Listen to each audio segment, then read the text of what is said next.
In the previous lecture, I taught you how to construct a story using your own background, your own challenges, your own obstacles that you've overcome. In this lecture, you're still sharing a story, but what I'm teaching you is how to use the story of someone else. So let's remember why we're doing this.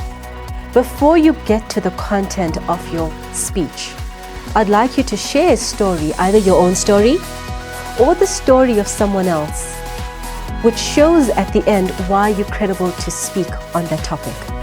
It makes you the expert that you are. And as a consequence, they will trust and listen to you. Some people that I speak to are uncomfortable sharing stories about their own life.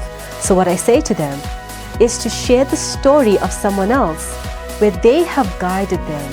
And so they are not the hero, but their client or their customer is the hero.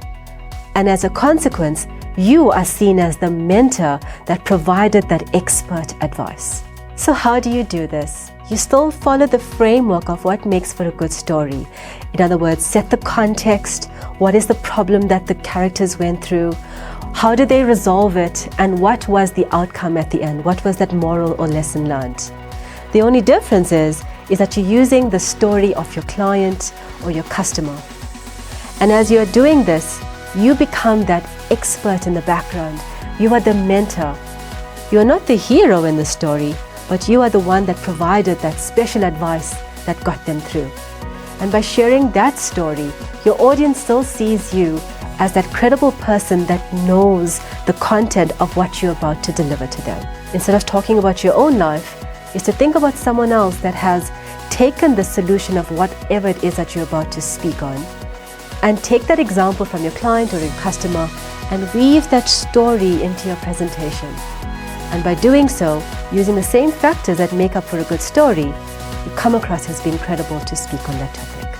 So in conclusion, when you show yourself to be the mentor and the expert advisor by using someone else's story, your value enhances in the eyes of your audience.